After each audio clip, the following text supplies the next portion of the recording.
अहिले हामी चाहिँ डायग्नोसिसको फेजमा छौँ। दुःख चाहिँ संसारको दुःख भनेको चाहिँ एक किसिमको रोगको रूपमा चाहिँ हामीले चाहिँ लिएर अब डायग्नोसिस, अब यो दुःखको कारण के रहेछ त, कहाँनिर रहेछ त यो मेन चाहिँ दुःखको कारण भन्ने हिसाबले हामी त्यतातिर छलफलमा थियौँ। र दुःखको कारण बुद्धको शब्दमा भन्ने हो भने दुःखको कारण तृष्णा हो। एकै शब्दमा चाहिँ समाधान गर्नुभएको छ। दुःखको कारण तृष्णा हो। अब तृष्णा सम्पूर्ण संसारको जति पनि दुःखहरू, जति पनि दुःख भन्दाखेरि अब हामीले भन्यौँ जन्म हुँदादेखि मनमा हुने, शरीरमा हुने विभिन्न खालको चाहिँ दुःख सबैको चाहिँ कारण एउटै कारण तृष्णा हो भनेपछि त यो एक साह्रै नै गरुङ्गो, निकै नै महत्त्वपूर्ण टर्मिनोलोजी जस्तो भयो। र त्यो तृष्णालाई बुझ्नलाई हामीले केही हप्तारै खर्चिसक्यौँ। र त्यही खर्चिने क्रममा अझै हामी चाहिँ यो तृष्णा के हो भन्ने कुरा चाहिँ बुझ्ने प्रयासमा छौँ। र यो तृष्णालाई बुझ्ने क्रममा यो यो संसारको जुन संसार भन्छौँ, अब संसार भन्ने कुरा नै के भन्दाखेरि हामी यो पाँचवटा इन्द्रिय, आँखाले केही कुरा देखिरहेको हुन्छौँ, कानले केही सुनिरहेको हुन्छौँ, नाकले केही गन्ध लिइरहेको हुन्छौँ, यो काय अथवा चाहिँ यो छाला त्वचाले चाहिँ केही छोएर स्पर्श गरिरहेको हुन्छौँ। यो पाँच ज्ञानेन्द्रिय र एउटा फेरि मन छ, मनले पनि अनेक कल्पनाहरू गरिरहेको हुन्छौँ। यो छवटा आयतन भन्छ, छवटा माध्यमबाट हामीले जे कुराहरू पर्सिभ गर्छौँ त्यही नै हाम्रो लागि संसार हो है। र त्यो कसरी पर्सिभ हुन्छ, त्यो कसरी चाहिँ हामीले चाहिँ यो संसारलाई चाहिँ देख्छौँ त भन्ने क्रममा बुद्धको एकदमै महत्त्वपूर्ण यो उपदेश हो पञ्चस्कन्ध। धेरै जसो चाहिँ हामीहरू पञ्चस्कन्ध भन्ने शब्द भन्दाखेरि पञ्चतत्त्वसँग चाहिँ एकदम कन्फ्युज हुन्छ। पञ्चतत्त्व र पञ्चस्कन्ध एकदम फरक चिज हो। अस्ति पनि यो हामी कुरा गर्दै गर्दाखेरि पञ्चस्कन्धलाई पञ्चतत्त्वसँग चाहिँ जोडेर चाहिँ बुझेकाहरू पर्यो। मैले त्यसैले मैले अहिले फेरि एकचोटि यसलाई छुट्याएँ। पञ्चस्कन्ध भनेको फेरि एकचोटि दोहोऱ्याएँ, यो चाहिँ फिजिकल फेनोमेना र मेन्टल फेनोमेनाको चाहिँ एउटा संयुक्त आउटपुट अथवा परिणाम हो। अब यो मैले पाँचवटा यहाँ पोइन्ट देखिराख्नु भएको छ, रूप, वेदना, संज्ञा, संस्कार, विज्ञान। यो पाँचवटा पोइन्ट मध्ये इङ्ग्लिसमा चाहिँ यसलाई form, sensation, perception, mental formation, consciousness भन्छ। यो पाँचवटा मध्ये सबभन्दा माथिको रूप, यो रूप एउटा चाहिँ हामी फिजिकल फेनोमेनाको रूपमा बुझ्नुपर्छ भने बाँकी चारवटा चाहिँ मेन्टल फेनोमेना, यो चाहिँ चित्तभित्रको मेन्टल जुन मनको चाहिँ खेल हो भने माथिको चाहिँ रूप भनेको चाहिँ यो चाहिँ फिजिकल फेनोमेना। यो दुईटाको चाहिँ कम्बाइन इफेक्टको रूपमा चाहिँ हामी यो संसारको रूपमा चाहिँ हामीले चाहिँ देखिरहेका हुन्छौँ, बुझिरहेका हुन्छौँ। अब यो रूप, अब यसलाई एकचोटि एकदम सर्टमा बुझ्ने हो भने कुनै चिज हामी देख्छौँ, त्यो कसरी देख्छौँ त भन्दाखेरि त्यो देख्नको लागि हाम्रो आँखा चाहियो, त्यो पनि एउटा रूपै हो। र कुनै जुन देख्ने वस्तु हो त्यो पनि रूपै हो। र त्यो हामीले हेरिरहेको वस्तु र यो आँखा त्यति दुईटा मात्र भएर पनि पुग्दैन, फेरि एउटा कन्सियसनेस चाहिन्छ। त्यो कन्सियसनेस जोडिसकेपछि जुन विज्ञान भनेर तल आइरहेछ, यो थर्ड वान, यो फिफ्थ वान, यो विज्ञान अनि हाम्रो आँखा र कुनै एउटा अब्जेक्ट ट्याक्क जोडिसकेपछि हामीले चाहिँ त्यो एउटा चाहिँ मिलन भइसकेपछि अब त्यहाँनिर चाहिँ हामीलाई चाहिँ वेदना, हामीले केही सेन्स गर्छौँ, त्यहाँ केही चाहिँ फिलिङ हुन्छ त्यहाँ। अब आँखाले देखेपछि अब हाम्रो त्यहाँ आँखा जुन लाइटसँग रिलेटेड सेल्सहरू, हाम्रो बायोकेमिकल्सहरू त्यहाँ चाहिँ सलबल गर्न थाल्छ, जसलाई वेदनाको रूपमा हामीले बुझ्नुपर्छ। र त्यो वेदनालाई हामीले चाहिँ त्यसलाई केही हामी चिन्ने काम गर्छौँ। त्यसलाई चाहिँ केही नाम दिन्छौँ अथवा यो जस्तो छ उ जस्तो छ भनेर हामी चाहिँ त्यसलाई नाम दिन्छौँ, जसलाई संज्ञा भन्छौँ। त्यो चिन्ने काम कसरी गर्छौँ त भन्दाखेरि अब यो एकदम भाइस भर्सा छ है। यो चिन्नको लागि हामीले यहाँ हामीसँग चाहिँ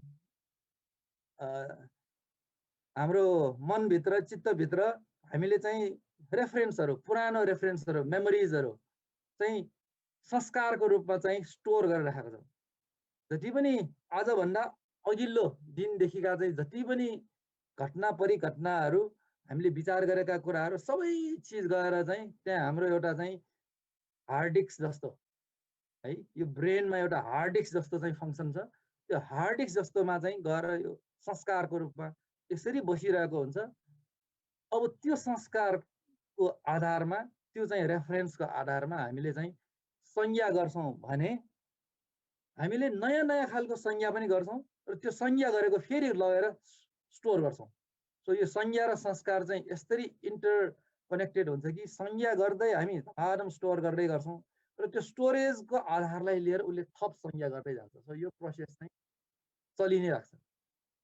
भनेपछि फर्स्टमा विज्ञानले चाहिँ काम गर्छ, त्यसपछि वेदन हुन्छ, वेदनबाट संज्ञा, अनि फेरि यहाँ चाहिँ संज्ञा गरिसकेपछि उसलाई मनपर्ने भाव, मन नपर्ने भाव अथवा मनपर्ने मन नपर्ने भाव आउँछ, त्यस्तो खालको वेदना, फेरि चाहिँ सेन्सेसन्सहरू चाहिँ आउँछ।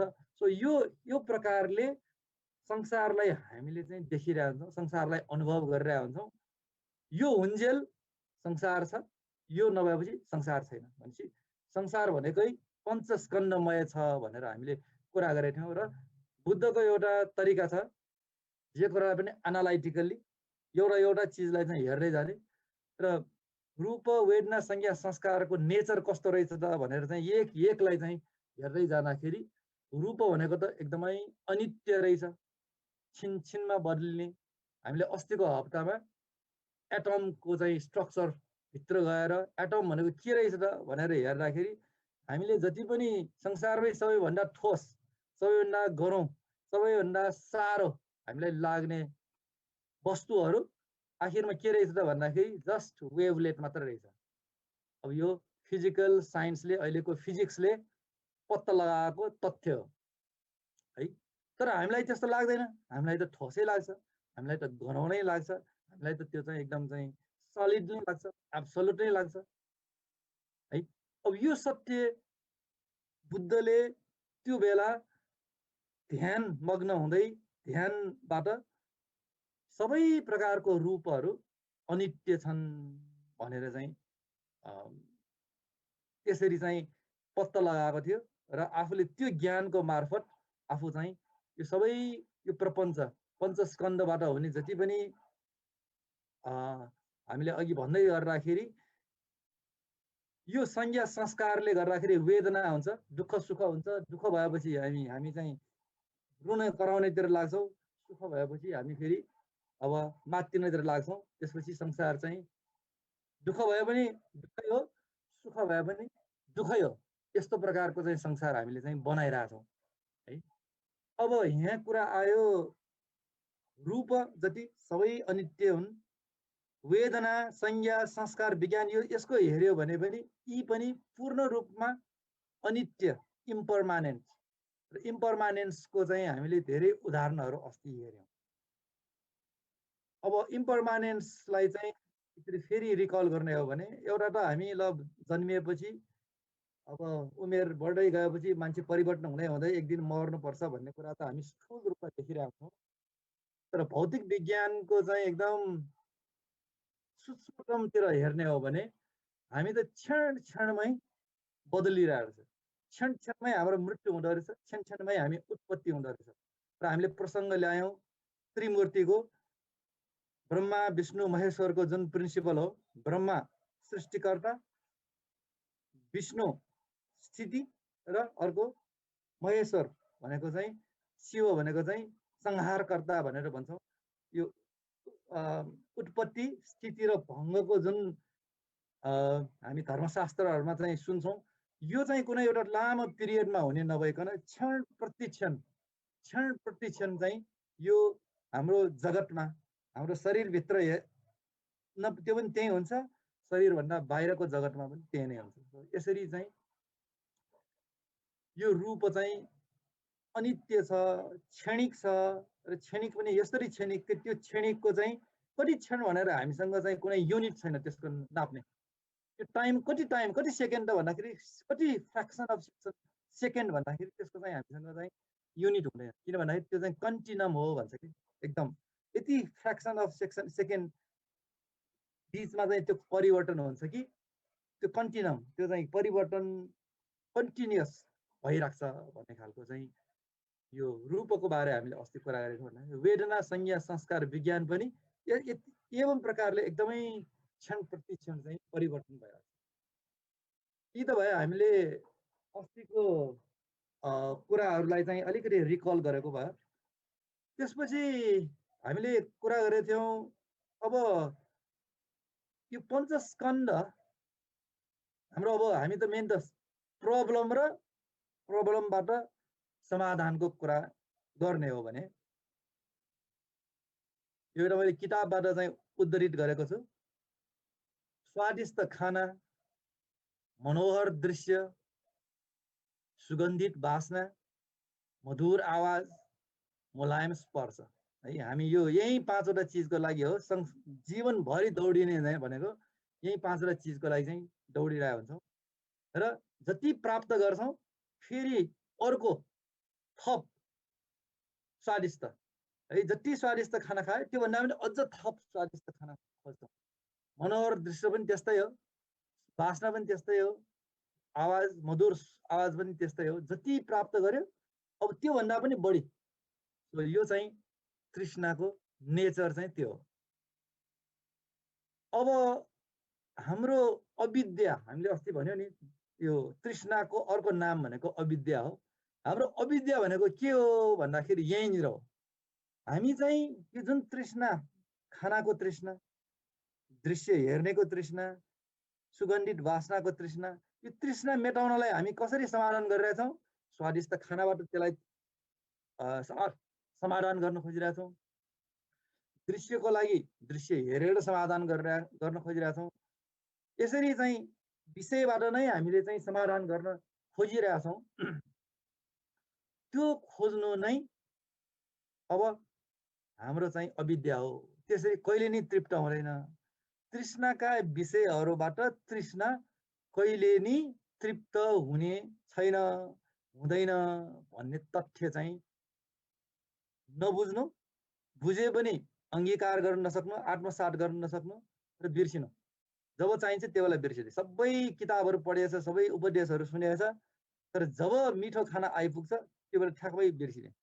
त्यस्तो खालको चाहिँ अवस्थाले गर्दा त्यो चाहिँ अविद्या हो। त्यो तृष्णाको खास चाहिँ रूप चाहिँ त्यो हो। भनेपछि अब तृष्णा कहाँ छ त भनेर भन्दाखेरि पञ्चस्कन्धमा छ।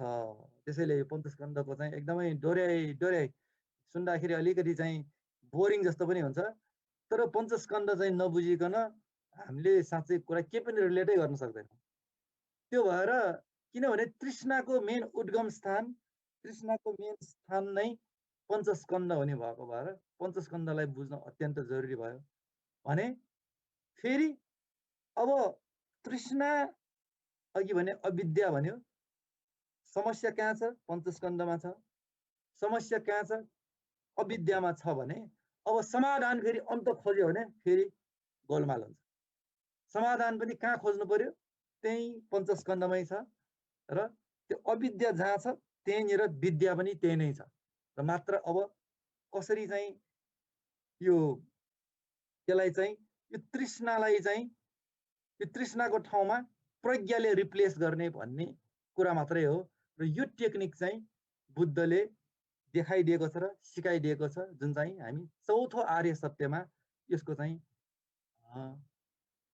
अभ्यास पनि गर्छौँ र यसमा चाहिँ हामी चर्चा पनि गर्छौँ है। यो तृष्णा र लाई रिप्लेस गरेर प्रज्ञाले रिप्लेस गर्ने, तृष्णालाई हटाएर प्रज्ञाले रिप्लेस गर्ने विधि नै हो हामीलाई लाइफ स्किल भनेको। त्यही नै हो। यहाँ एउटा किताबको उद्धरण सान्दर्भिक लाएर मैले यहाँ भने पञ्चस्कन्ध, प्रज्ञा भनेको ज्ञान भयो, तृष्णा भनेको अब अघि बुझिहाल्नु भयो अविद्याको अब आउटपुट भनौँ न। पञ्चस्कन्ध प्रज्ञा पारमिता होइन, प्रज्ञा होइन। पञ्चस्कन्धदेखि अन्त प्रज्ञा पारमिता छैन। यो चाहिँ प्रज्ञा पारमिताको एउटा उदाहरण हो। पञ्चस्कन्ध प्रज्ञा पारमिता होइन र पञ्चस्कन्धदेखि अन्त प्रज्ञा पारमिता छैन भनेपछि यो तृष्णाको जुन अब समाधान, यो समाधान चाहिँ के हो त भन्ने कुरा चाहिँ हामी हेर्दै थियौँ है। अब यहाँ भनेको छ पञ्चस्कन्धबाट उत्पन्न हुने जति पनि विषयहरू हो त्यो विषय वस्तुलाई चाहिँ प्रतिक्रिया नगरिकन यथाभूत दर्शन गर्ने जुन प्रोसेस छ त्यो प्रोसेसबाट चाहिँ अब तृष्णा चाहिँ बिस्तारै प्रज्ञामा चाहिँ बदलिन्छ अथवा चाहिँ तृष्णा चाहिँ रिप्लेस हुँदै प्रज्ञा चाहिँ त्यहाँ चाहिँ भरिँदै जान्छ र त्यसैलाई नै तृष्णामाथिको विजय भनेर भनिन्छ भन्ने कुरा चाहिँ अब यो कुरा चाहिँ अब अहिले तुरुन्तै चाहिँ हामीलाई अझ पनि अलबलिन सक्छ र अलि अगाडि चाहिँ हामी जान्छौँ। हामीले अस्ति कुरा गरिरहेका थियौँ यो जुन पञ्चस्कन्धका कुराहरू अनित्यको कुरा गऱ्यौँ। यो क्षण प्रति क्षण बदलिरहेछ, हाम्रो हातमा छैन। हामीलाई नित्य भएको मनपर्छ। यदि हामी सुखमा अवस्थामा छौँ भने हामी सदाकाल सुखी भएरै बस्यौँ जस्तो लाग्छ। हामीसँग धन सम्पत्ति छ भने सदाकाल हामीसँग त्यो धन सम्पत्ति हाम्रै अधीनमा होस्, हाम्रै आधिपत्यमा होस् जस्तो लाग्छ। तर यो अनित्य स्वभावको कारणले गर्दाखेरि सबै चिज बदलिएर जान्छ, सबै चिज हामीबाट टाढा हुँदै अथवा चाहिँ हामीबाट चाहिँ छुट्टिन्छ भनेपछि अब यस्तो लक्षण भएको संसारलाई हामी सुख भनेर मान्न सक्छौँ त? सक्दैनौँ। त्यसैले अनित्य भएको भएर नै यो अनित्य रूपी चाहिँ संसार नै चाहिँ दुःख हो। अब फेरि अर्को एउटा टर्मिनोलोजी जुन आज हामी छलफल गर्छौँ भन्न खोजिरहेको चाहिँ अनात्मा भन्ने विषय हो। यो अनात्मा भनेको सिम्पली अनआत्मा, आत्मा छैन भन्ने हो है। अब आत्मा छैन भन्दाखेरि अब अहिलेको हिन्दू शास्त्रहरूमा, हिन्दू मतहरूमा त सबै कुरा चाहिँ लगेर आत्मामा चाहिँ केन्द्रित भएको देखिन्छ।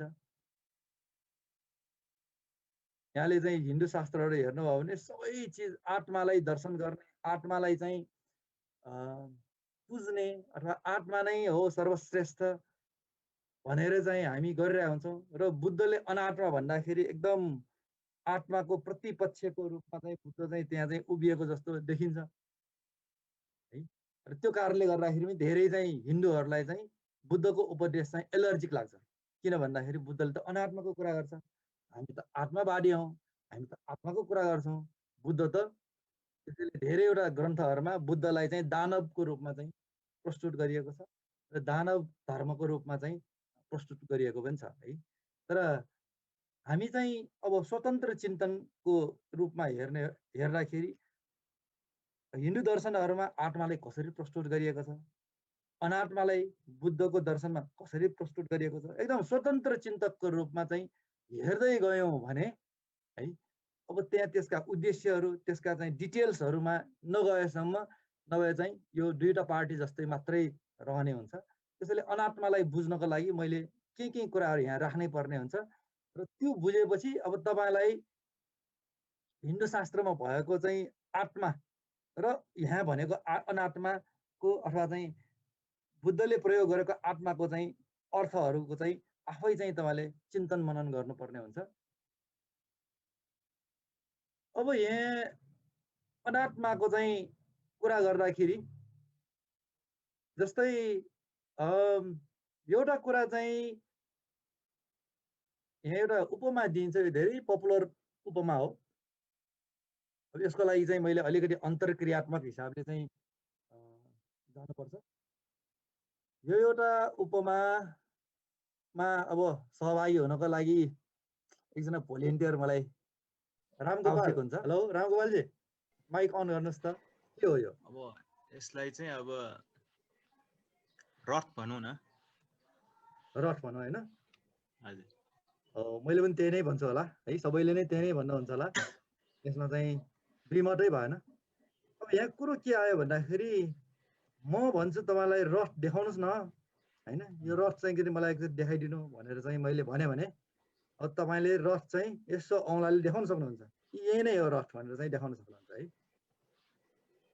होइन मैले त्यसरी टाढा होइन मलाई चाहिँ छोएर रथ देखाइदिनु न भनेर चाहिँ तपाईलाई मैले भने अब तपाईले छुँदाखेरि हैन अब कहाँनिर छोएर देखाउन सक्नुहुन्छ हैन अब मेरो चाहिँ यहाँ यो माउस लगेर ल यहाँनिर यो रथ हो भनेर यदि मैले देखाएँ भने मेरो माउस त देखिराख्नु भएको छ यो चाहिँ मेरो रथ हो भनेर चाहिँ तपाईले चाहिँ भन्नुभयो भने अब यो रथ हो त यो रामगोपालजी मैले यहाँ जुन पोइन्ट आउट गरिरहेको यो रथ हो रथको अब यो चक्का भनौँ न यो त पाङ्रा मात्रै हो है रथ त तपाईले मैले देखाइरहेको रथ त होइन यो ल ठिकै छ यो पाङ्रा हो भने अब रथ देखाउनु पर्यो भने यो होला रथ यो रथ हो त हैन यो रथ हो त हैन यो रथ हो त हैन खै त रथ अब खोज्दै जानुभयो भने तपाईले रथ हराउँछ क्या यहाँ त यो विभिन्न पार्टहरू चाहिँ जोडिएर जब यसले चाहिँ कसैलाई बोकेर चाहिँ लाने चाहिँ फङ्सन गर्छ नि त्यो बेला मात्र यो रथ हुन्छ नभए चाहिँ साँच्चै रथको अस्तित्व छ त भनेर हेर्यौँ भने रथको अस्तित्व छैन यो मैले एउटा उदाहरण मात्रै दिएको हो यो उदाहरण चाहिँ धेरै प्रसङ्गहरुमा आउँछ र यसमा त के बुझ्छौं भन्दाखेरि यो हाम्रो संसार कस्तो स्वरूपको छ त भनेर भन्दाखेरि यो स्वरूपलाई चाहिँ के भन्छ भन्दाखेरि परतन्त्र लक्षण भन्छ के यो स्वरूपलाई यहाँ जति पनि कुराहरु छ नि त्यो सबै चाहिँ कन्स्टिट्युएन्ट्सहरु चाहिँ जोडिएर र कम्बाइन्ड एउटा चाहिँ काम गर्छ अनि त्यसपछि त्यो चाहिँ अनि त्यसलाई नै हामीले एब्सोल्युटली अब रथ भनेर चाहिँ लिइरहेका हुन्छौं रथ भन्ने एउटा एब्सोल्युट एउटा चाहिँ विषयवस्तुको रूपमा लिइरहेका हुन्छौं तर रथ भनेको त वास्तवमा यो पाङ्रा यो चाहिँ अब घोडा भयो यो चाहिँ यो काठ भयो यो फ्रेम भयो माथिको गजुर भयो सबै चीज चाहिँ मिलेर एउटा चाहिँ फंक्सन गरिसकेपछि त्यो चाहिँ रथ हुने रहेछ भनेपछि रथ केमा डिपेन्डेन्ट छ त भन्दाखेरि यी सबै कन्स्टिट्युएन्ट्सहरुमा डिपेन्डेन्ट छ यी सबै कन्स्टिट्युएन्टहरु मिलेर चाहिँ मात्र रथ बन्ने हो अब यो पाङ्रे पनि मलाई देखाऊ भनेर भन्यो भने तपाईले पाङ्रा देखाउन सक्नुहुन्न ल पाङ्रा देखाउन त भनेर मैले यो पोइन्ट आउट गरे भने यो त किल्ला हो हैन पाङ्रा त यो भन्दाखेरि यो त डाँठ हो यो त है त्यहाँको चाहिँ बीच त्यसको चाहिँ जुन एक्सियल भन्छ नि हैन पाङ्रा देखाउनु भन्दाखेरि यो त पाङ्राको यो फलामको चक्का हो पाङ्रा पनि हराउँछ है जति पनि हामी संज्ञा गर्छौं जति पनि नाम दिन्छौं हामी जति पनि बुझ्न खोज्छौं त्यसको साँच्चै अस्तित्व चाहिँ के रहेछ त भन्दाखेरि परतन्त्र लक्षण कन्स्टिट्युएन्ट्सहरुको एउटा कम्बाइन्ड एउटा चाहिँ इफेक्टलाई हामी चाहिँ संज्ञा गरिरहेका हुन्छौं त्यसैलाई नै चाहिँ नाम दिइरहेका हुन्छौं त्यसैले अब यो मध्ये एउटा मात्र कन्स्टिट्युएन्ट्समा चाहिँ खराबी आयो एउटा मात्र कन्स्टिट्युएन्ट्स चाहिँ यहाँ छैन भने पनि अब रथको भाव हराउँछ रथले काम गर्दैन है भनेपछि यो संसार कस्तो छ त भन्दाखेरि परतन्त्र लक्षण छ है यसरी चाहिँ जोडिएर विभिन्न चाहिँ कन्स्टिट्युएन्ट्सहरु चाहिँ जोडिएर बसिरहेको छ भनेर चाहिँ त्यसै चाहिँ बुझ्ने एउटा पक्ष छ है अब अर्को एउटा चाहिँ फेरि अब यो हुने भएको भएर यो परतन्त्र लक्षण चाहिँ कस्तो खालको भयो भन्दाखेरि आफूले भने जस्तो केही पनि नहुने किन भन्दाखेरि एउटा लक्षण एउटा चीज त यति धेरै चीज मिलेर बनेको हुन्छ एउटा चीज फुस्क्यो भने हाम्रो चाहिँ काम चल्दैन भनेपछि अब हामीले भने जस्तो चीज चाहिँ हुने चीज के छ त भनेर चाहिँ खोज्दै जानुभयो भने यसो हेर्दाखेरि आफ्नो शरीर आफूले भने जस्तो लाग्छ हैन हात खुट्टा यसो मैले चलाउ भन्दाखेरि आफै चल्छ भनेपछि यो त मेरै अधीनमा छ अरु चाहिँ परतन्त्र लक्षण भए पनि यो शरीर एउटा त मेरो आफ्नै अधीनमा छ म एकदम चाहिँ आफ्नै कन्ट्रोलमा छ जस्तो लाग्छ है तर हाम्रो हात चल्ने खुट्टा चल्ने जति हामीले चाहिँ आफूले चलाएको जस्तो लाग्ने त्यो पनि परतन्त्र लक्षण नै हो त्यो पनि त्यहाँ नर्भ सिस्टम छ त्यहाँ चाहिँ अब भनौँ न स्केलेटल सिस्टम छ, अब मांसपेशीको चाहिँ यो मस्कुलर सिस्टम छ, त्यो सबै सिस्टमहरूको एउटा चाहिँ कम्बाइन्ड इफेक्टको रूपमा हामीले चाहिँ हात खुट्टा चलाइराख्ने हो। भनेपछि यो परतन्त्र लक्षणलाई चाहिँ एक किसिमले बुझौँ। मैले चाहिँ सिधै यो सबै चिज समग्रमा लगेर अनात्मा भन्ने के हो भनेर चाहिँ बुझाउनतिर लगेको हो। यस्तो एउटा लक्षण हुन्छ। अब अर्को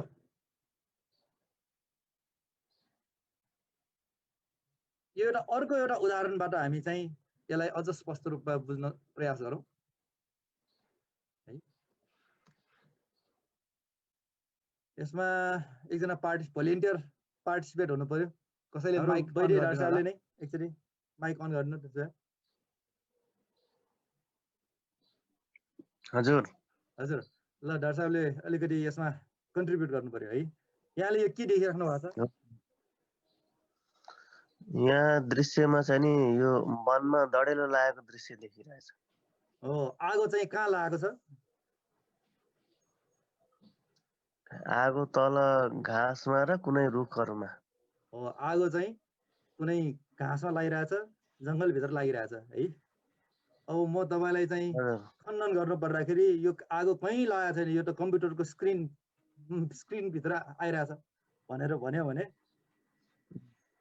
हजुर त्यो पनि अब हामीले चाहिँ कम्प्युटर स्क्रिनभित्र देखिरहेको पिक्चरलाई हामीले कसरी संज्ञा गरिरहेछौँ भन्दाखेरि यो जङ्गल छ, जङ्गलमा आगो लागिरहेछ भन्ने स्पष्ट रूपमा देखिरहेको भयो। तर वास्तवमा त्यो त के हो? कम्प्युटरको स्क्रिनमा अथवा कसैले मोबाइल हेरिराख्नु भएको छ भने मोबाइलको स्क्रिनमा है।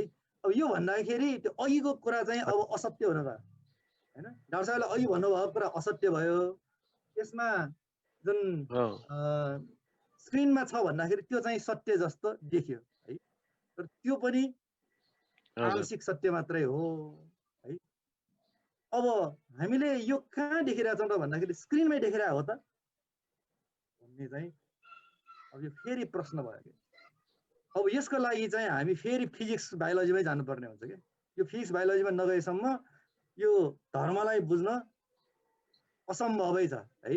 त्यसैले मैले एउटा चाहिँ फिजिक्सको हाम्रो स्कुल लेभलमा हामी चाहिँ 8-9 क्लासमा पढेको चाहिँ लेसनतिर एकचोटि चाहिँ एउटा म जाँदैछु। अब कतिले त हामीले बिर्सि पनि सक्यौँ होला, त्यसलाई एकचोटि हामी हेर्छौँ है। यो 2 मिनेटको भिडियो छ। साउन्ड आइरहेछ? आइरहेछ।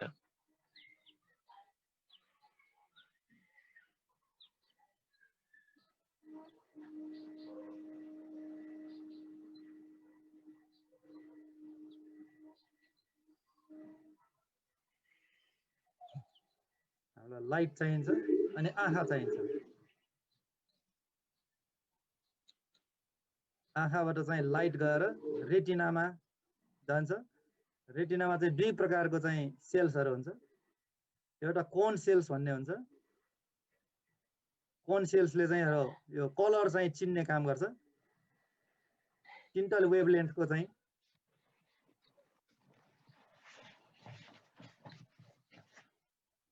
यो रड भन्ने चाहिँ यो सेल्सहरू चाहिँ खालि ग्रे मात्रै छुट्याउँछ यसले।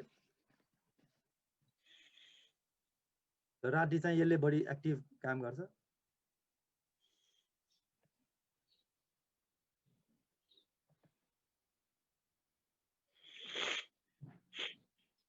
इलेक्ट्रिक सिग्नल्सबाट यो लाइटलाई चाहिँ ब्रेनसम्म पुर्याउँछ। यसलाई प्रोसेसिङ गर्छ, त्यो सिग्नललाई प्रोसेसिङ गर्छ।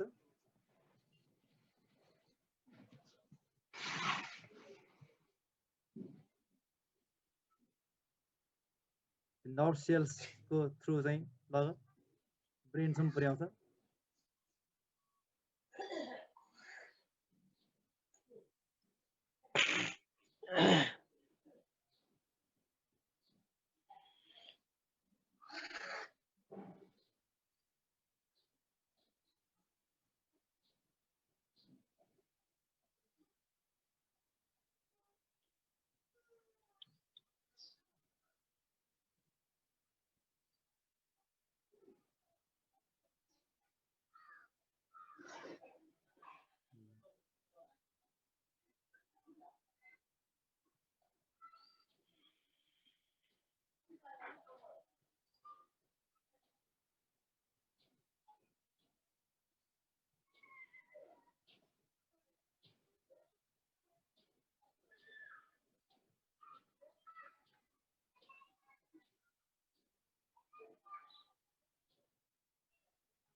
यही मैले रोकेँ। अब डाक्टर साहबले मलाई हाम्रो अघिको कन्भर्सेसनमा अब केही बदलाव आउनुपर्ने हुन्छ कि के छ एक्ज्याक्टली यसो हजुर सुनिरहेको छु। अघि हामीले कुरा गऱ्यौँ, तपाईँले भन्नुभयो हजुर। जङ्गलमा आगो लागेछ, मैले भने जङ्गलमा होइन कम्प्युटरको स्क्रिनभित्र आगो लागेछ भने होइन। अब अहिलेको हेर्दाखेरि आगो त कहाँ लागेको रहेछ त? हाम्रो यो माइन्डको एउटा स्ट्याटसमा। हजुर भनेपछि त्यो साँच्चै आगो लागेको त कहाँ रहेछ भन्दाखेरि यो ब्रेन भित्र जुन प्रोसेसिङबाट चाहिँ यहाँ ब्रेनमा एउटा इमेज बन्दो रहेछ। त्यो ब्रेनमा भएको इमेजलाई हामी हेरिरहेका छौँ कि खास चाहिँ हैन। जबकि न त्यो स्क्रिनमा हेरिरहे हो न त्यो जङ्गलभित्र हो। त्यो सबै इमेज त कहाँ रहेछ भन्दाखेरि त्यो ब्रेनमा।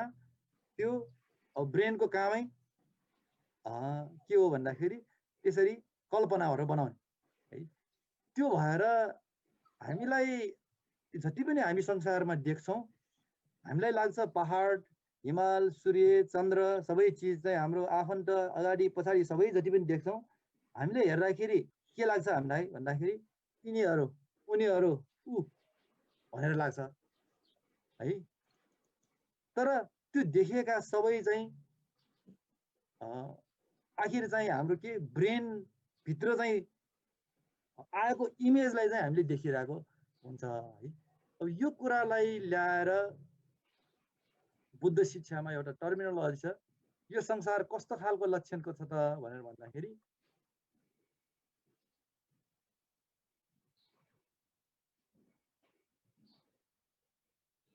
परिकल्पित लक्षण भन्छ के।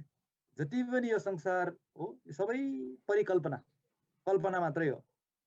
किन भन्दाखेरि साँच्चै ठोस वस्तु यसले के भन्छ फेरि ठोस वस्तु छैन भनेर छैन है। त्यो पहाड छैन भनेको छैन, त्यो सूर्य छैन भनेको छैन। तर तपाईले जुन देखेको चाहिँ सूर्य हो त्यो सूर्य चाहिँ तपाईको ब्रेनमा बनेको इमेज मात्रै तपाईले चाहिँ हेरिरहेको हो, न कि त्यो साँच्चै चाहिँ सूर्य नै देखिरहेको हो। र त्यो देखिनको लागि कति कन्स्टिट्युएन्ट्सहरू मिल्नुपर्छ। अहिलेको जुन परतन्त्र लक्षण चाहिँ तपाईँले रिलेट गर्न सक्नुहुन्छ। त्यो इमेज एउटा देख्नको लागि कति चाहिन्छ? त्यहाँ चाहिँ लाइट चाहियो। यहाँ तपाईँको आँखा ठिक हुनु पर्यो। आँखा चाहिँ तपाईँको प्रब्लम छ भने जतिसुकै लाइट भए पनि त्यो काम गर्दैन। तपाईँको त्यो मेन्टल त्यो जुन सेन्सरी सिस्टमहरू सबै ठिक छैन भने आँखा ठिक भएर पनि काम छैन, लाइट भएर पनि काम छैन है। त्यो जुन ब्रेनको फङ्सन चाहिँ सबै ठिक भएन भनेपछि अब त्यो ब्रेन फङ्सनै यति कम्प्लिकेटेड छ। अघि त 2-4 बुँदामा चाहिँ एकदम सटीक हिसाबले चाहिँ भनेको भयो। तर त्यो यति कम्प्लिकेटेड छ अहिलेसम्म वैज्ञानिकहरूले ब्रेन साँच्चै कसरी काम गर्छ भन्ने पूर्ण रूपमा बुझ्न सकेका छैन। भनेपछि यसरी परिकल्पित लक्षण र परतन्त्र लक्षण चाहिँ ले चाहिँ काम गरिरहेको हुन्छ र हामीले देख्ने चाहिँ जुन संसार हो त्यो संसार चाहिँ यस्तो खालको प्रकृतिको हुन्छ। र अब आउँछ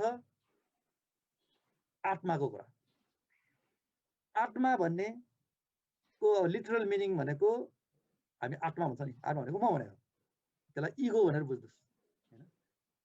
त्यो इगो भन्ने चिज पनि हामीलाई यसरी चाहिँ हामीलाई चाहिँ एउटा चाहिँ प्लान्टेड छ कि अब त्यो इगोको चाहिँ डिफिनेसनहरुमा हामी गयौँ भने हामी जति पनि कन्सियस माइन्डले चाहिँ पर्सिभ गर्दै गर्छौं। अघि भने नि यो पहाड यो हिमाल भनेर सबै बाहिरको कुराहरु पर्सिभ गर्दाखेरि हामीलाई लाग्छ कि म भनेको सेन्टरमा छु र मैले चाहिँ हेरिरहेको छु।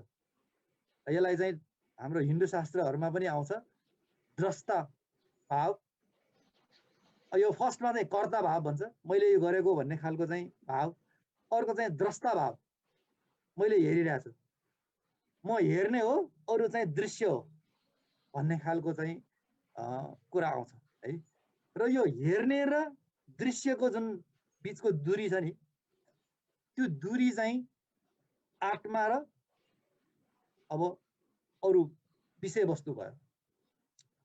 र कतिपय शिक्षाहरु गएर चाहिँ यहाँनिर गएर रोकिन्छ। त्यो रोकिएपछि अब त्यहाँबाट के उत्पत्ति हुन सक्छ भन्दाखेरि इगोको अहंकारको उत्पत्ति हुन सक्छ। म अनि म आएपछि मेरो, म र मेरो चाहिँ त्यहाँ चाहिँ उत्पत्ति हुन्छ र त्यही आधारमा जीवन पर्यन्त उसले चाहिँ एक्ट गर्छ र त्यसको सबै रिजल्ट भनेको दुःख हो भनेपछि साँच्चै संसारको स्वभाव के हो परिकल्पित छ सबै संसारको चाहिँ स्वभाव कस्तो छ परतन्त्र स्वभाव छ तर हामी चाहिँ त्यसलाई एकदमै एब्सोल्युट जे एपरेन्ट भयो जे चाहिँ प्रकट भयो त्यसलाई चाहिँ हामी चाहिँ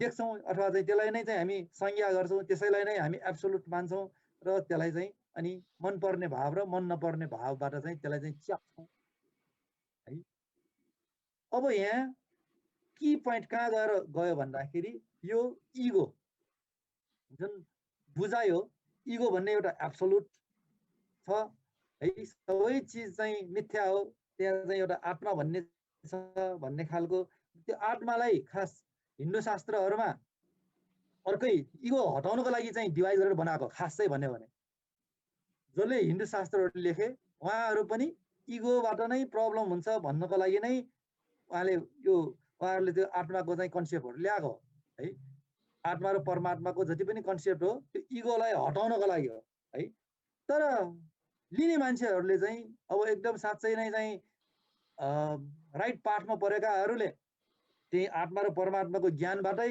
इगोबाट चाहिँ मुक्त भए त्यस्तो पनि पाउनुहुन्छ तर आम मान्छेहरूले चाहिँ कतातिर गयो भन्दाखेरि त्यो आत्माको जुन कन्सेप्टबाट उनीहरू त इगो पो डेभलप गर्न थाले इगो जति डेभलप भयो जति चाहिँ ठुलो बनायो त्यति चाहिँ दुःख भनेपछि अब बुद्धको समयमा आत्माको अर्थ भनेको चाहिँ एकदम इगोलाई डेभलप गर्ने जस्तो खालको चाहिँ अवस्था थियो र त्यो टाइममा ती व्यक्तिहरूलाई अब उनीहरूले जुन परमात्मा र आत्माको जुन साँच्चैको चाहिँ विषयवस्तु हो त्यतातिर चाहिँ उनीहरूको चाहिँ त्यो बुझाइ रहेन उनीहरू चाहिँ आत्मा र परमात्माको चाहिँ जुन कुरा जुन आत्मा भन्ने शब्द हो त्यो आत्माको कारणले गर्दाखेरि उनीहरूको चाहिँ इगो म मेरो भन्ने भावनाको चाहिँ एकदमै प्रबल एउटा सलिड एब्सोल्युट भावना चाहिँ उनीहरूले चाहिँ बोकिरहेको भयो र त्यसलाई तोड्नको लागि चाहिँ यो अनात्माको चाहिँ शिक्षा दिनु पर्यो यो परिकल्पित लक्षण यो परतन्त्र स्वभाव र साँच्चै तत्त्व ज्ञान भनेको के हो भन्दाखेरि यो परकल्पित लक्षण र परतन्त्र स्वभावलाई चाहिँ चिरेर यसको कन्फ्युजनबाट हटेर जुन देखिने सत्य हो यथार्थ परमार्थ सत्य हो त्यो चाहिँ त्यसलाई चाहिँ परिनिष्पन्न लक्षण भन्छ जुन अघिको चाहिँ भनेको दुवै नै एउटा एक किसिमको कन्फ्युजन हो है भने अब त्यसबाट चाहिँ मुक्त भएको अवस्था चाहिँ त्यस्तो पनि त्यो खास त लक्षण त त्यो हो हैन अब त्यसरी बुझ्न सक्यो भने यो परिनिष्पन्न लक्षण भनेको चाहिँ एकदम मुक्त पुरुषहरूले मात्र देख्छ यसलाई चाहिँ यसको सिनोनियमहरू हेर्नुभयो भने सबै प्रकारको भ्रम र हेतु प्रत्यय भनेको अहिलेको जुन कन्स्टिट्युएन्ट्सहरू चाहिँ मिलेर जुन हामीले चाहिँ पर्सिभ गरेर आउँछौँ एब्सोल्युट चिज त्यो चाहिँ बाट मुक्त हुनु निष्प्रपञ्च तत्त्वज्ञान परमार्थ अद्वय है अद्वय भनेको दुईटा भन्ने नै छैन अघि भन्यो नि हामीले हेर्ने मान्छे र दृश्य भनेर चाहिँ दुईटा देखिरहेको छ तर त्यस्तो भन्ने नै हुँदैन भन्ने खालको तथाता निर्वाण यो शब्दहरू चाहिँ यो अघिको कन्फ्युजनहरूबाट चाहिँ मुक्त भएको अवस्था र यो मुक्त अवस्थामा चाहिँ के आउँछ भन्दाखेरि यो म र मेरो म भन्ने चाहिँ जुन यो भाव चाहिँ अब के हो त है पहिला चाहिँ सोधिन्थ्यो म को हो भनेर चाहिँ सोधिन्थ्यो अब बुझ्दै जाँदाखेरि म को भन्ने चिज त कहीँ पनि छैन अब म के हो भनेर बुझ्नु पर्ने है म के हो भनेर हेर्दै गयो भने यो त एउटा कस्तो रहेछ भने कन्सियस माइन्डले बाहिर हेर्दा बाहिर र भित्रलाई चाहिँ अलग तुल्याएपछि हुने एक किसिमको चाहिँ फिलिङ रहेछ एक किसिमको चाहिँ त्यो भाव रहेछ अब त्यसको नेचर हेर्यौँ भने यो इगोको नेचर हेर्यौँ भने त्यो एकदमै एक किसिमको चाहिँ के भनौँ अब भोइड है त्यो साँच्चै भएको छैन तर हामीलाई आभास हुन्छ त्यो साँच्चै छैन तर हामीलाई प्रतीत हुन्छ है त्यो खालको चाहिँ इगो हो र इगोलाई बुझेर हामीले चाहिँ अब फर्दर हामी अगाडि बढ्यौँ भने जति पनि हामीहरू दुःखको कारण त के रहेछ त भन्दाखेरि यो सेल्फको सम्बन्धीको मिसअन्डरस्ट्यान्डिङ रहेछ र अविद्या के रहेछ त भन्दाखेरि यो सेल्फको बारे मिसअन्डरस्ट्यान्डिङ रहेछ। यो किन मिसअन्डरस्ट्यान्ड भयो भन्दाखेरि अहिलेको परतन्त्र स्वभाव पनि हामीलाई थाहा भएन, यो अहिलेको चाहिँ जुन परकल्पित स्वभाव पनि थाहा भएन, अनित्य स्वभाव पनि थाहा भएन, दुःखको स्वभाव पनि थाहा भएन र पढेका लेखेकाहरू सुनेकाहरूले यो थाहा भएर पनि तर जब हामीलाई चाहिँ अवस्थाहरू आउँछ यो ठ्याक्कै बिर्सिदिन्छ। जसलाई चाहिँ मोह भन्छ, मोहले छोपिदिन्छ कि बुझ्दै बुझेन, कहिले सुनेकै छैन, थाहै छैन कि चाहिँ थाहा भयो भने चाहिने बेला त्यो चाहिँ हामीलाई काम छैन है। त्यस्तो अवस्थाको कारणले गर्दाखेरि यो अविद्या चाहिँ को रूप चाहिँ यो हो र यसको कारणले गर्दाखेरि जति पनि दुःखको चाहिँ उत्पत्ति, दुःखको उद्भव भनेको चाहिँ यो अविद्याबाट हुन्छ है। अनि तृष्णा हो, त्यो तृष्णाबाट हुन्छ भन्ने कुरा चाहिँ यो बुझ्नको लागि हामीले यो केही उदाहरणहरू लियौँ र यो त्रिलक्षणको मैले सरसर्ती यहाँहरूलाई चाहिँ प्रस्तुत गरेँ।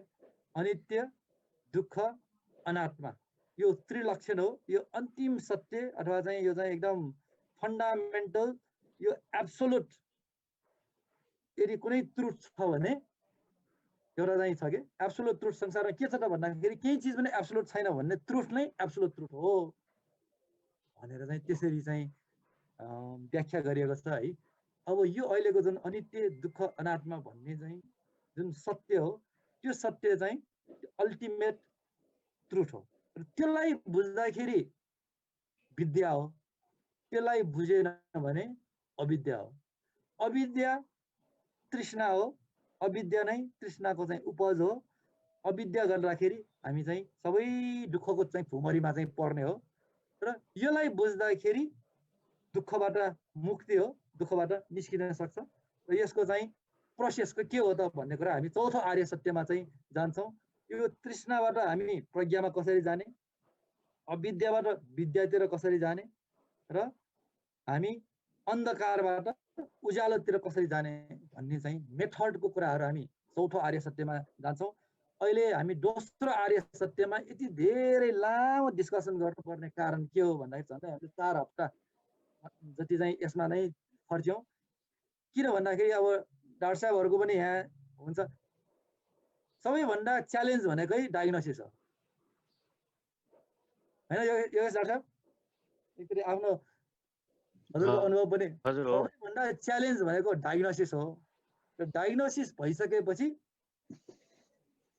जुन क्योर भन्ने चिज चाहिँ खास चाहिँ गाह्रो छैन भन्छ कि त्यस्तो हो त डाक्टर साहब? त्यस्तै हो।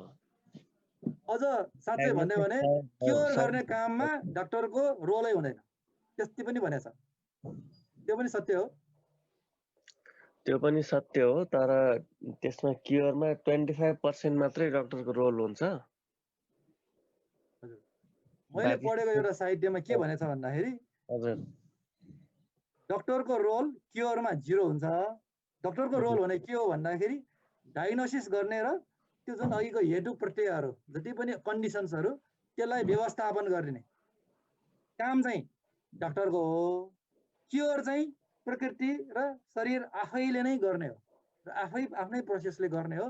डाक्टरको काम भनेको जस्ट कन्डिसनिङहरू चाहिँ व्यवस्थापन गरिदिने, व्यवस्था मिलाइदिने हो मात्रै भनेको। त्यस्तो पनि पाएँ यसमा। ठिकै हो कि अलिकति यसमा अझ मिलाउनु पर्यो? ठिक छ है भनेपछि अहिले हामीले कुरा गरिरहेको पनि यो डायग्नोसिस पार्ट चाहिँ मा बढी हामीले चाहिँ यो गरेको कारण चाहिँ अब तेस्रो आर्य सत्य जुन चाहिँ निरोध सत्य भन्छ, तेस्रो आर्य सत्यमा हामी धेरै समय दिँदैनौँ। किन भन्दाखेरि यो तृष्णाको मुक्त भएको अवस्था नै निरोध सत्य हो र त्यसमा के मात्रै भन्छ भन्दाखेरि तृष्णा मुक्त हुने अवस्था सम्भव छ है, त्यति बुझ्नु पर्यो। र तृष्णाबाट मुक्त हुने, अविद्याबाट मुक्त हुने अवस्था छ भन्ने एउटा चाहिँ हामीलाई चाहिँ थाहा भएपछि त्यो सत्यलाई हामीले आत्मसात गर्ने बित्तिकै अब हामीलाई आशाको एउटा चाहिँ होप चाहिँ त्यहाँबाट पलाउँछ। नभए त कृष्णको तपाईँले हेर्नुभयो भने यस्तो पनि कुरा गरेर साध्य हो र यो पनि हो। अब यस्तो त चलि नै राख्छ नि, कहाँ यस्तो कुरा गरेर साध्य हुन्छ र? यो त कहिल्यै निको नहुने रोग हो यो। यस्तो विषयमा कुरा गर्नुभन्दा बरु जाउँ एक दुई पेग चाहिँ देऊ भन्ने खालको चाहिँ प्राय मान्छेको चाहिँ त्यस्तो खालको चाहिँ विचार हुन्छ। तर यो तेस्रो आर्य सत्यले चाहिँ हामीलाई एउटा आशाको किरण दिन्छ। ए तृष्णा त हो यो दुःखको कारण, तर तृष्णालाई मेटाउन सक्ने त्यस्तो पनि एउटा त अवस्था त हुँदो रहेछ नि त भन्ने हिसाबको चाहिँ भएको भएर यो तेस्रो आर्य सत्य चाहिँ दुःख निरोध सत्य हो। हामीले दुःख समुदय सत्य, दुःखको कारण के हो भन्ने कुरा गर्दा गर्दै हामीले अहिलेलाई हामीले यही एन्ड गर्यो। टाइम चाहिँ हाम्रो गइसकेको भएर दुःखको सफरिङको हामीले जति पनि प्रब्लमहरू छ त्यसको चाहिँ कारण के हो भन्ने कुरा पत्ता लाग्यौँ। त्यसलाई लाइफ स्किलमा लग्दाखेरि एक्चुअली रिफ्लेक्ट गर्नु चाहिँ जरुरी हुन्छ होला। हरेक जब हामी हरेक प्रब्लममा फस्छौँ अथवा हामीलाई कुनै दुःख हुन्छ अथवा हामी एउटा कुनै इमोसनल त्यो गाह्रो अवस्थामा पर्छौँ तब चाहिँ रिफ्लेक्ट गर्नु यो यसको रिजन एक्चुअल रिजन चाहिँ के रहेछ त भनेर रिफ्लेक्ट गर्नु मेक सेन्स गर्ला कि। हजुर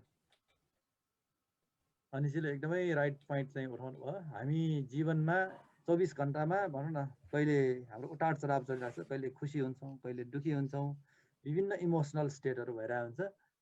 र त्यसमा यसले चाहिँ के दिन्छ भन्दाखेरि किन यस्तो, के त यसको पछाडि कारण, यो दुःख सुखको चाहिँ कारण के रहेछ त भन्ने खालको एकचोटि एक्सप्लोर गर्नको लागि यो एउटा टुल हो है। हाम्रो जुन त्यो इमोसनल स्टेट हो, त्यो दुःखको अवस्था अथवा सुखको अवस्था हो, त्यहाँभित्र अनित्यको हिसाबले कसरी बुझ्ने, दुःखको हिसाबले कसरी बुझ्ने र अनात्माको चाहिँ जुन कन्सेप्ट हो, अनात्माको प्रिन्सिपलबाट त्यसलाई कसरी हेर्ने भनेर एकचोटि चाहिँ रिफ्लेक्ट गर्ने चाहिँ हामीले बानी गऱ्यौँ अथवा चाहिँ प्रयास गऱ्यौँ भने अब लाइफ स्किल भन्ने बित्तिकै के हुन्छ, हाम्रो जीवनमा हुने दुःख सुखमा हामी चाहिँ एकदम अब अवस्थाहरूबाट एकदम हामी के भनौँ धेरै चाहिँ हामी चाहिँ त्यसमा चाहिँ नडुबिकन अथवा दुःखकै अवस्थामा पनि हामी एकदम धैर्यपूर्ण, सुखकै अवस्थामा पनि एकदम चाहिँ नमातिकन हैन आनन्दपूर्वक चाहिँ जीवन चाहिँ अगाडि लान सक्ने, जान्ने, सिक्ने कला नै जीवन कला हो है। भनेपछि एउटा चाहिँ यो अनित्य दुःख अनात्माको प्रिन्सिपलबाट हामीले चाहिँ त्यसलाई चाहिँ एकचोटि के रहेछ त दुःखको कारण, हाम्रो दुःखको कारण कहाँनिर रहेछ त? प्राय चाहिँ यसरी खोज्दाखेरि पहिला भएदेखि हाम्रो दुःखको कारण कहिले को देख्छ भन्दाखेरि कोही व्यक्ति अथवा मेरो बुढीले यो भनिदिएर मलाई दुःख भयो, अथवा यो मेरो छोरोले यो नगरिदिएर यो दुःख भयो, अथवा चाहिँ यो साथीले धोका दिएर मलाई यस्तो भयो। हामी प्राय चाहिँ दुःखको कारण कहाँ देख्छौँ भन्दाखेरि कुनै व्यक्तिमा देख्छौँ अथवा कुनै घटनामा देख्छौँ। यस्तो घटना भएको भएर मलाई दुःख भयो, यस्तो अवस्था आएको भएर मलाई दुःख भयो भन्ने खालको त्यो उत्तर चाहिँ हामी पाउँथ्यौँ भने अब यो प्रज्ञा ज्ञानको चाहिँ यो शिक्षाको चाहिँ माध्यमबाट हेर्दाखेरि अब दुःखको कारण चाहिँ कुनै व्यक्ति, कुनै घटना भन्दा पनि अब कहाँ पुग्छ त भनेर अब एकचोटि यहाँले चिन्तन गर्न चाहिँ योग्य छ। हामीसँग समय एकदम अब लास्ट मिनेटमा छौँ र लास्ट फाइनल यसलाई कन्क्लुड गर्ने हिसाबले एकजना हाम्रो पार्टिसिपेन्टबाट चाहिँ यसलाई चाहिँ कसरी के बुझ्नुभयो, कसरी यसलाई चाहिँ आजको चाहिँ चिजलाई चाहिँ टेक अवे मेसेजको रूपमा मैले चाहिँ आज यो सेसनबाट यो काम लाग्ने कुरा चाहिँ चिज लिएर गएँ भनेर चाहिँ भन्नको लागि एकजना भोलिन्टियर सहभागी साथीहरूले चाहिँ माइक उठाइदिनु पर्यो।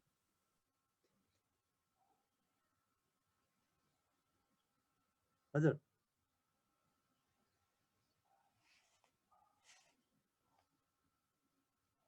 हाम्रो धीरजजीले यसलाई एक्चुअली यसो समराइज गर्ने काम गर्ने हो कि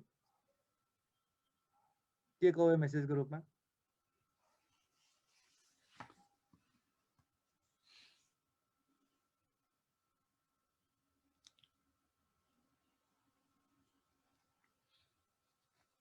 धीरजजीको माइक अन भएन। अब रूप दाईलाई नै मैले एक्चुअली रिक्वेस्ट गरेँ। रूप दाई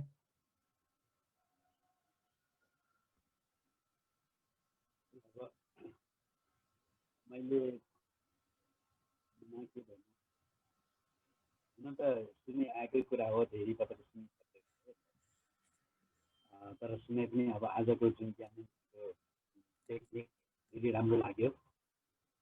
जुन चित्र देखाउनुभयो त्यसबाट चाहिँ यो जति पनि हामीले लेखेका हामी जति पनि दुःखका कुराहरू छन् सबै चाहिँ दुःख कहाँ हुन्छ भन्दाखेरि आजको जुन सेसनमा चाहिँ हामीले बुझे अनुसार सुरुमा हामीलाई दिमागमै हुन्छ।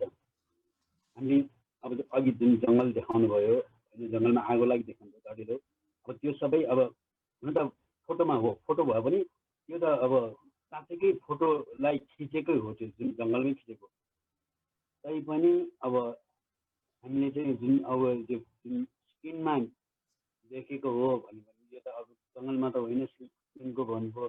त्यहाँबाट चाहिँ कहाँ हो भन्दाखेरि आफ्नै दिमागमा हो। अब यो उदाहरणले के बुझ्छ भने जति पनि हामीले दुःख भनेर हामीले दिइरहेका छौँ त्यो पनि हाम्रो दिमागमा मात्रै भएको।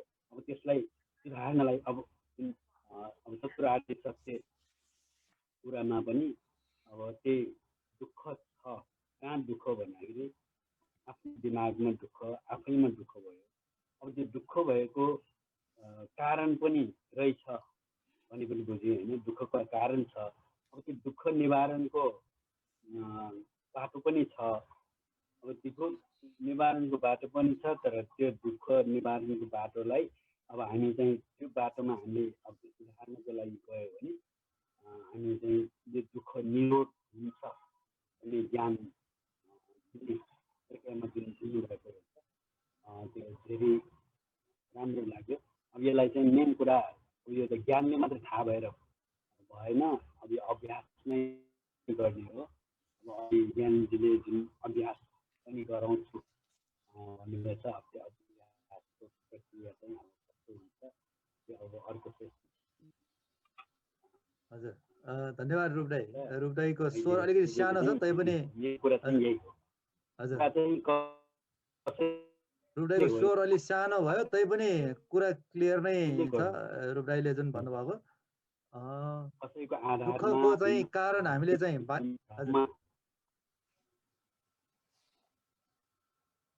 रूप दाईको स्वर हरायो त्यहाँको अलिकति नेटवर्क प्रब्लम आज अलिक बढी नै छ जस्तो। रूप दाईले जुन भन्नुभएको कुरालाई समष्टिमा भन्ने हो भने दुःखको कारण चाहिँ अब हामी बाहिर धेरै खोज्छौँ, तर चाहिँ त्यो चाहिँ आफूभित्र हाम्रो चाहिँ सोच, हाम्रो चाहिँ दिमाग भनौँ, त्यसपछि त्यो सबै चाहिँ बुझाइमा फरक रहेछ, दृष्टिमा फरक रहेछ। हाम्रो संज्ञा जुन अघि पञ्चस्कन्धको कुरा छ, यो जुन हामी पर्सिभ गर्छौँ होइन, त्यहाँनिर रहेछ, अविद्यामा रहेछ। भनेपछि अब यसको समाधान त जहाँ समस्या हो त्यही नै उपाय निकाल्नु पर्यो भन्ने हिसाबले हामी उपायका कुराहरू चाहिँ हामी चौथो आर्य सत्यमा चाहिँ कुरा गर्छौँ। र यति भन्दै आजको सेसनलाई हामी यहीँ एन्ड गर्छौँ। केही कसैले भन्न लाग्नु भएको जस्तो ल मैले अब यो टाइम त हाम्रो गइसकेछ। मैले योगेश डाक्टर साहबलाई अलिकति एउटा मेरो पनि जिज्ञासा, यो कुरा गर्दै गर्दाखेरि चाहिँ अनात्माको कुरा गर्दै अब योगेश डाक्टर साहबको अध्ययन चाहिँ जुन चाहिँ हिन्दू शास्त्रहरूमा छ होइन, त्यसमा भएको आत्माको चिन्तन र यो अनात्माको चिन्तनमा यहाँले एकदम प्रतिपक्ष देख्नु भएको छ कि केही चाहिँ तादात्म्य देख्नु भएको छ कि के लाग्यो यहाँको? अब यहाँ यो प्रसङ्गमा जस्तै आत्मा भनेपछि चाहिँ नि हाम्रो शरीरमा जुन रहने एउटा तत्त्व भयो जसलाई परमात्माको हामीले सानो अंश बुझ्छौँ। अब यहाँ अनात्मा भनेको जस्तै जुन अघिको हामीले एक्जाम्पलहरूमा हेऱ्यौँ, जुन रथको एक्जाम्पल हेऱ्यौँ, त्यसमा चाहिँ नि अब सबै त्यो दृश्यलाई चाहिँ नि हामीले रथ भनेर बुझ्छौँ। जस्तै अघि हामीले प्र्याक्टिकल्ली गर्दाखेरि रथको कुनै पार्टलाई चाहिँ नि हामीले हेर्दाखेरि त्यो होइन भन्ने जस्तो भयो। भनेपछि समग्र त्यो एउटा फङ्सनल युनिटलाई चाहिँ नि हामीले रथ भनेर बुझ्छौँ। त्यस्तै यहाँ आत्मा र अनात्मा पनि त्यस्तै नै, मतलब त्यो आत्मा हाम्रो शरीरभरि नै चाहिँ नि व्याप्त हुन्छ, त्यो हामी भन्छौँ। यसरी मैले बुझ्न सक्छु। हजुर हजुर। अब आत्माको डिफिनेसनहरू हेर्दै गयो भने धेरै चाहिँ अनात्माको चाहिँ जस्तोसँग मिल्न आउँछ, तर कता कता गएर एक ठाउँमा चाहिँ आउँछ कि छ भन्ने कुरा कि होइन, एउटा यस्तो तत्त्व छ भन्ने कुरा चाहिँ त्यहाँ आउँछ, जसले गर्दाखेरि धेरैलाई के कन्फ्युजनमा लग्यो भन्दाखेरि ए म भन्ने त छ नि भन्ने खालको भयो। म भन्ने बित्तिकै अनि मेरो भन्ने पनि छ नि त भन्नेतिर गयो र म र मेरो भन्ने आएपछि सम्पूर्ण दुःखको चाहिँ त्यहाँ धारा चाहिँ सुरु त्यहीँबाट हुने भयो। जबकि यो आत्मा परमात्माको स्टोरी नै कहाँबाट सुरु भयो भन्दाखेरि ए म भन्ने चिज खास चाहिँ छैन है, सबै चाहिँ ब्रह्मको चाहिँ अंश हो होइन, म तेरो भन्ने सबै छैन, सबै ब्रह्म ईश्वर जुन प्रकृतिको चाहिँ एउटा चाहिँ हामी चाहिँ एउटा चाहिँ अङ्ग मात्रै हो। त्यसैले अहङ्कार नगर भन्ने शिक्षा हो खास आत्मा र परमात्माको शिक्षा होइन र योगेश्वर सर? तर यो नै के को लागि चाहिँ सूत्र भयो भन्दाखेरि अहङ्कार बढाउनको लागि, अहङ्कार भनेको त सत्य हो, छ चाहिन्छ भन्नेमा चाहिँ यसलाई चाहिँ प्रयोग भएपछि बुद्धले त्यो टाइममा त्यसलाई चाहिँ अनात्मा भन्ने शब्द प्रयोग गर्नु परेको है।